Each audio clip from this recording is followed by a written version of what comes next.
안녕하십니까. 명순권TV 명순권입니다. 자, 오늘은 오랜만에 DC인사이드 갤러리 좀 방문해 봤는데요. 여기서 저와 관련한 이야기 중에 하나를 보고 이 내용을 좀 어느 정도 답변을 해줘야 되겠다는 생각이 들어갖고 오늘 영상을 찍습니다.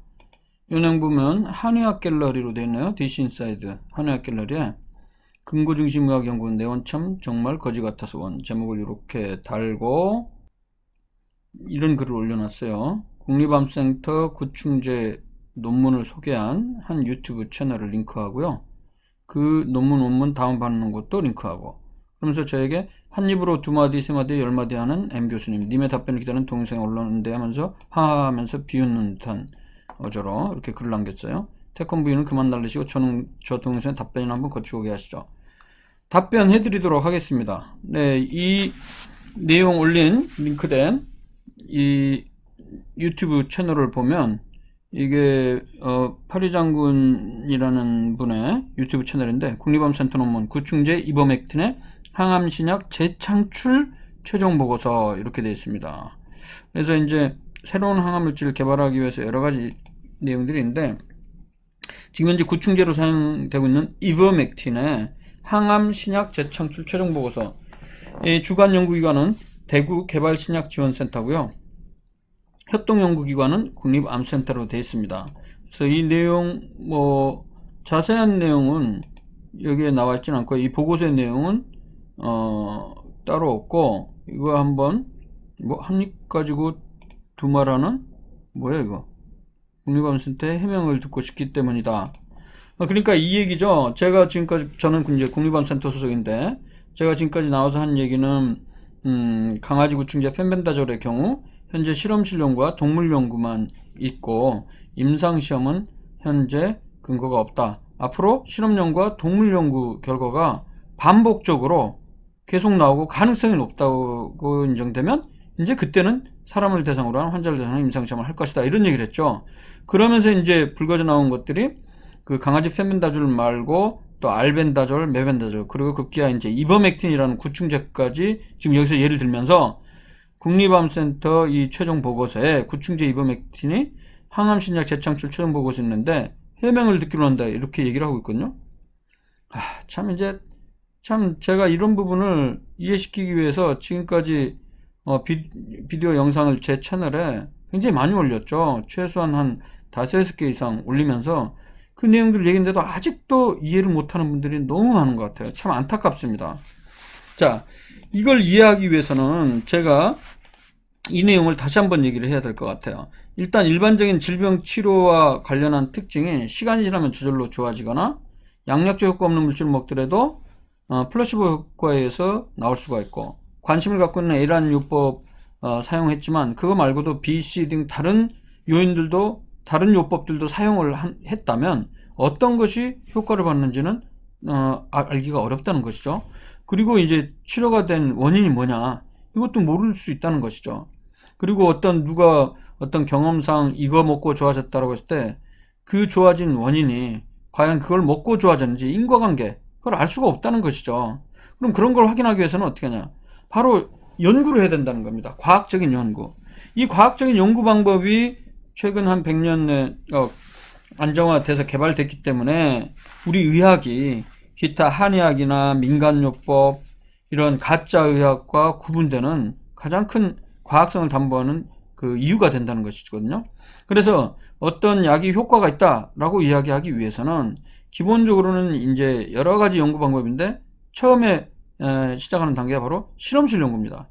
세포, 정상세포라든가 아니면 실제로는 암세포주, 암세포를 대상으로 해서 하거나 미생물, 세균, 바이러스, 그 다음에 이제 분자, 이런 것들을 대상으로 해서 생명체가 아닌 걸 대상으로 해서 실험실 연구를 통해서 그 항암 기전이 만약에 제시가 된다면, 이것도 한두 편의 실험실 연구가 갖고는 안 되죠. 여러 편의 연구 결과가 나오게 되면 이제 그 다음에 생명체, 쥐를 대상으로 한 동물 연구에 들어갑니다. 이 동물 연구에서도 여러 연구에서 일관된 결과들이 관찰되기 시작한다면 그때 이제 비로소 좀 윗단계로 가면 바로 임상시험, 사람을 대상으로 한 임상시험에 들어간다는 것이죠.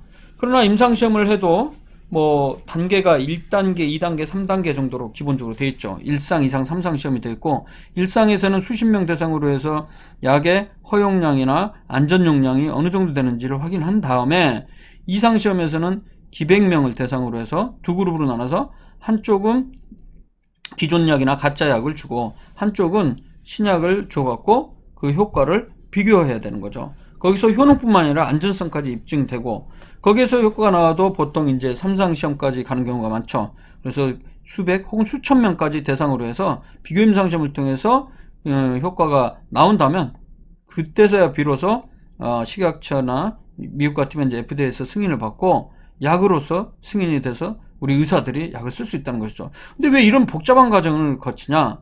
실제로 여기 보시면 신약 후보 물질이 5,000개에서 10,000개 정도가 있으면요. 이 중에서 실제 방금 제가 얘기한 이 가장 낮은 단계 실험 연구 들어가는 게 250개 정도밖에 안 돼요. 그러니까 기존의 신약 후보 중에 뭐 10%도 안 되죠. 5% 정도만이 들어갔거든요.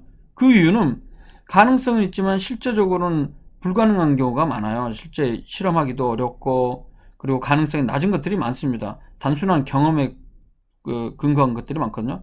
그래서 실제 비임상시험이라고 여기에서 250개 들어가면 여기에 비임상시험에 해당하는 게 바로 실험실 연구 그리고 쥐를 대상으로 한 동물 실험 이런 게 거쳐서 실제 임상시험까지 들어가는 게 9개 정도밖에 안 남는다는 거예요. 그리고 이 임상시험 1상, 2상, 3상 통해서 최종적으로 그 효능이 인정받아서 판매 허가 신청해서 승인을 받을 수 있는 게 1개 정도. 그러니까 5,000개, 10,000개 중에 1개 정도 나오는 상태거든요. 이 내용을 잘 알고 계시다면 이제 이해가 될 거예요. 과연 그러면 이버맥틴은 어느 정도 수준에 있냐? 일단 이버맥틴은 그 실험실 연구와 동물 연구 그리고 임상시험을 통해서 사람에게도 일단 구충제로도 쓰이는 약입니다.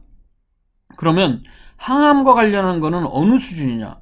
그 부분을 제가 이제 말씀드리겠습니다. 지금 여기 보면 일단 국립암센터에서 보고서 만든 이 내용을 보면 2017년도 2년 반 전이네요. 구충제 이버맥틴의 항암 신약 재창출 최종 보고서 이렇게 되어 있는데요. 주관 연구기관 대구 쪽이고 개발 신약지원센터 협동연구원이 우리 국립암센터입니다. 저랑 같이 있는 박모 교수가 진행한 사업인 거죠. 이 연구 결과 서머리를 보면요.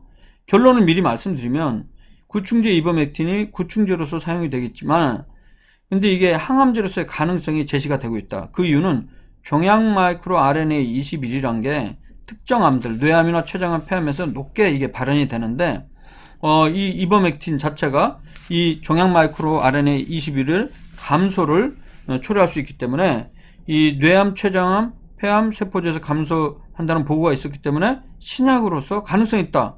사실 결론이 이거예요. 그러니까 이게 보면 뭐냐면 연구 개발 성과의 활용 기획을 봅시다. 인체 내에서 안정성이 확보되면 적은 투여량으로도 효과적으로 암을 사멸시킬 수 있다. 보고된 바에 따라 기보고된 바에 따라 종양 마이크로 RNA 21은 여러 암종에 분포되어 있기 때문에 뇌암, 췌장암, 폐암뿐만 아니라 타암종에 적용될 수 있을 것이다. 이거는 기대 효과에 대한 것이고요. 실제 임상시험 이것과는 전혀 다른 문제입니다. 그럼 이 보고서의 의의는 뭐냐? 네, 바로 이 이버맥틴이 뇌암이나 췌장암, 폐암 세포주란 건 바로 실험실 연구라는 거예요. 이 실험실 연구를 통해서 GW4064 후보 물질을 획득하고 여러 후보군 중에서 가능성 약물도 발굴했다. 그래서 이버맥틴 기존의 구충제를 구조 변형을 통해서 항암제로서 가능성이 있느냐 그것을 본 연구예요. 그러니까 앞으로 향후 새로운 항암제로서의 가능성을 본 논문이죠. 의미가 있죠. 그리고 아직까지 환자를 대상으로서 사람을 대상으로 임상시험은 없는 상태입니다. 가능성이 있는 상태를 그냥 이야기를 한 것이죠. 그렇다고 이게 의미 없는 건 절대 아닙니다. 하지만 이번 기회에 그 내용을 한번 제가 이야기를 한번 해볼게요.